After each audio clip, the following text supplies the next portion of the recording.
Is it possible for God to make mistakes? Apparently so. Hiraku Machio was an innocent man who experienced the punishments of a sinner. Because his God was mistaken, he suffered betrayal and scorn until he was 39 years old.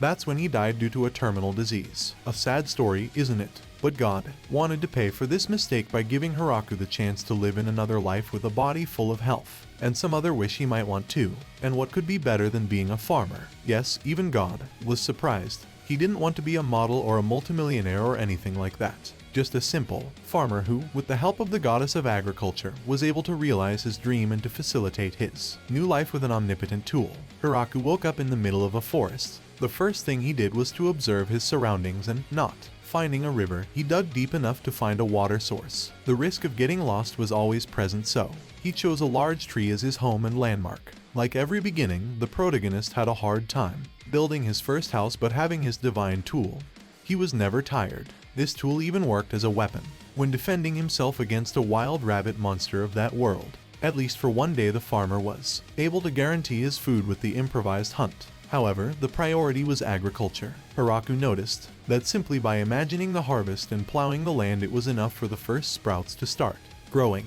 He raised a protective fence for himself and his harvest, also providing shelter for any other visitors. And so were a couple of wolves from hell that appeared wounded on the farm, whom the protagonist helped and adopted. The only serious problem was the energy. Harvesting with a tool was one thing, producing fire with it was another. Besides everything, God had made a mistake again by sending that newly reborn soul to a dangerous place, the Forest of Death, a place where Hiraku surprisingly was able to adapt very well in. With the first harvests in hand, now he had to deal with learning how to survive in the winter. It didn't get that hard because a spider from hell appeared, which the main character named Zabuton.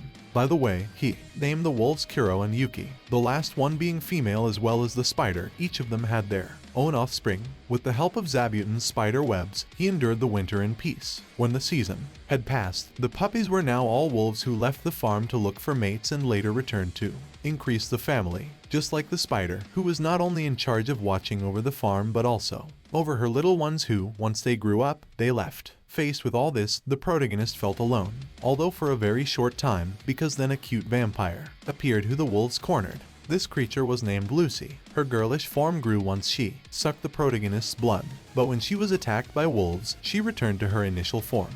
Lucy became the protagonist's wife, so she also got space to continue her research while hiding from the aristocratic family that was after her. A few days later, Zabuton's alarm is heard. This time, the wolves had caught a cute angel who was chasing Lucy and was a bit more powerful than the vampire. This girl's name was Tia. Hiraku also adopted her to avoid being beholden to the bounty that was asked for Lu. Lovely elf girls arrived to help with the work that was piling up, while finding a place to live and reproduce. The elves came to a place where they could escape the war and use their knowledge of architecture and blacksmithing to improve home comfort. Now with more people, it was possible to build a canal to divert a river that was far away. The construction brought with it hellish fish with which Hiraku made a tasty meal. With this new water source, he could make a rice patty and enjoyed a nice bowl of rice that he had missed for a long time. He almost ran out of food due to how much the girls liked it, who by the way had the facility to clean themselves with magic. That was an advantage not available to the protagonist, who built a hot water bath once he could count on the magical fire of the girls. Water pollution was not a concern since the slimes were there to purify the water by consuming all the waste produced on the farm. Kuro, the wolf, looked back and remembered when he was found by Hiraku. Before, he fought alone against other wolves and never lost until he was confronted by his wolf female Yuki. Since then they stayed together and fell prey to a bear that almost ate them until they found a good shelter, and so we saw how their family grew just as the protagonist's harvests were growing. This time the seasonings were not to the wolves' liking, but the rest liked it for the taste given to the food prepared by Hiraku. Such was the success of the place that the elves kept arriving and expanding the house. Unlike the previous winter, this time Hiraku had more company, more food, and more fun with the board games he created. The snow melted and a new season arrived. However, a danger was waiting for them at the gates of the radiant sun. A wyvern attacked the farm. A kind of dragon threatened to set everything on fire. So in his desire to save what he had built, Hiraku invoked a spear and with a single blow destroyed the enemy. That omnipotent tool was Grimey's sacred spear, a weapon that consumed the vital force of its owner, but since the protagonist was blessed with so much health, any vitality that the weapon drained from him, the next day he recovered it. Without knowing it, Hiraku had amassed a great strength that aroused fear in his neighbors, starting with the demonic realm that saw his wyvern fall. As in any good hunt, they ate the fallen wyvern and the meat was quite a delight. The only thing missing for the feast was a good wine, which they didn't take long to prepare now that there were plenty of feet to crush the grapes with. Everything was going so well that people kept arriving. First, Lucy's sister, a pretty vampire named Flora, who stayed a few days investigating the place. A few days later, they were joined by strong and efficient ogre maids, along with lizard men who brought with them chickens and, of course, their brute strength. Then more elves joined in. In order not to be outnumbered, Tia brought with her more angels to stand guard at the farm that was no longer a farm but a village because of all the people who had joined. For that reason, the protagonist called them all together to decide the name of the place, which was named the Big Tree Village. There was a big celebration where Hiraku was chosen as mayor. His first tasks were to expand the influence of the village. Hiraku agreed to pay 10% of the harvest to the demonic realm despite the unknown military advantage they had.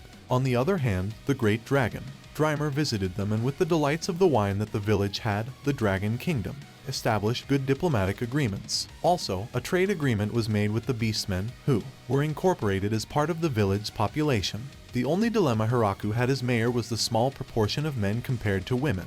Everything seemed quite calm, but when a beast girl saved a boy from falling using her magic, our protagonist wondered if he was the only one who couldn't use magic since all others could use it easily. Later, while Hiraku was cutting fruit from a tree, an earthquake was suddenly felt. A guardian angel reported that a large bear and a snake were fighting in the northern area of the forest, so Hiraku asked to be taken there to try to solve it. With a single spear attack, he managed to kill them both and then make them the meal of the day. Later, they were visited by a group of dwarves led by a man named Donovan, who came to negotiate about the very good quality alcohol that the farm produced. They didn't have money, but they had technology, so they made an alliance to produce a much higher quality alcohol and showed them the creation process for making a very strong corn whiskey. Eventually, they also stayed in the village to work. Our protagonist realized that he was gradually getting more men in the village, but those dwarves' tastes were a bit odd compared to what he had to offer. On the next day, it seems they were attacked by a dragon. A second dragon named Drymer protected the village, and then a third one joined in, which looked even more dangerous. Hiraku tried to attack him but failed. When he tried again, he was stopped by a young servant of the Dragon Kingdom, since the two dragons were Lastismoon and Grafaloon, the king's wife and daughter. They came because they noticed Drymer's constant and suspicious escapades to visit the town. Everything ended well. They understood the importance of their relationship with the small town, which had the power to stand up to them.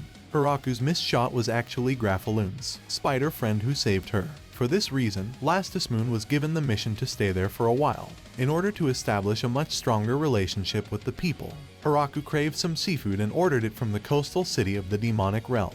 To his surprise, he got ingredients to replicate dishes he remembered from his previous world. He also met Michael Goru, an important merchant in charge of the entire coastal region, who wanted to get to know the village in order to manage his products, which were recognized as being of high quality. At first, transportation was a problem, but thanks to Lastismoon this was solved. Then, another dragon named Hakur appears, who is Drim's sister. At the beginning, she arrived making trouble because she wanted to know who her niece, Lastismoon, was going to marry. Her brother had promised her that he would find a husband for her, and since he did it first with Lastismoon, she didn't think it was fair. Drim had to clear up the situation with her sister to avoid getting hurt. However, because of all the mess she caused, she had to stay in the village to repair it. They realized that Hakur was too lazy to work, but when she was put to teach the children, Hiraku found that she was quite good at it, so she stayed doing something in the village. Hakur asked about the board games that had been invented in the village. This ended up awakening the competitive spirit of the dragons. They placed bets and the protagonist ended up naked in front of everyone. Later on, Hiraku discovered that his dogs had caused a mess in a nearby labyrinth. In that dungeon, they attracted some lamias, a kind of snakes that, frightened, asked to talk in the village to see if they would accept their precious stones in exchange for their crops. The protagonist agreed. The lamias had to cover their bodies a bit since they were part of an agreement with a delivery network to transport the village's products to more places. However, the fact that Hakur was in the village caused quite a lot of fear to the Demon Kingdom, because that way the village had the power to conquer any nation if they felt like it. So while the council discussed whether to raise an army, the Demon King only worried about the whims of his daughter, who was more hysterical than usual. She was worried about her friend Florum, to whom some annoying girls of the kingdom's nobility made her think about attacking the village and rescuing her friend. HAREM found out and sent some lamias to the demonic army that was going to arrive at the village, and those warriors, seeing the strength of the lamias, backed down and didn't attack anything. HAREM called those girls and the princess for them to be punished for such a mistake. Princess Yuri got to know the place where her friend worked and saw that it wasn't as bad as the rumors said. The three noble girls, in their first attempts to escape, resigned themselves to work in the town hall. When their punishment passed, these girls tasted the tasty food of the place and decided to stay. And as if they needed it, more elves arrived in the village. The protagonist had no problem in adding these girls. They knew fire magic, and supposedly knew how to hunt, but when they tried to hunt some local beast they couldn't because that ecosystem was in another league for them. So Hiraku put them to collect clay to make more dishes. A new dungeon appeared and the group of elves asked to explore it because there was a kind of snake that was known to be an aphrodisiac. As soon as the winter began, Lucy realized that she was pregnant by the protagonist. Winter passed and the days were quiet in the village. That pregnancy was such an extraordinary event that Lucy's grandfather, a vampire named Progenitor, came to visit them. When he entered the village and saw the statue of the god who had consecrated Hiraku, he knelt down. After that, when everything was calm, Progenitor told a little of his story, or rather of what he didn't remember, since to keep his youth he had to erase his memories in order to continue living. After finding out that his granddaughter was in good hands, he asked the protagonist to sell him the statue of the god.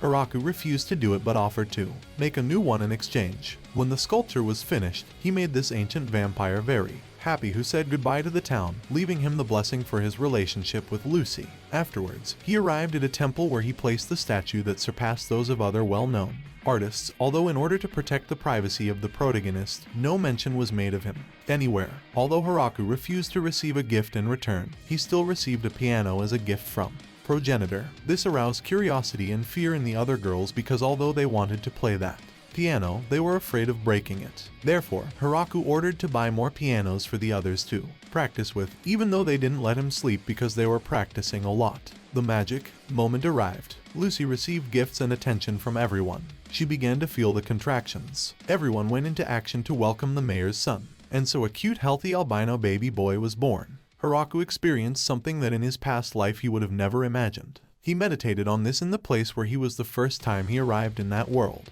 As a demonstration of gratitude, he gave medals to everyone with which they could exchange things and also had their own local currency. Everyone in the village had avoided alcohol because Lucy couldn't drink due to her pregnancy, but since the baby was born they could drink alcohol, so they all celebrated with wine. On the next day it was reported that more elves needed a place to stay, so the other elves proposed to build a second village. Hiraku was hesitant, however all the girls offered their help. And so begins another new adventure, concluding the one we have just seen.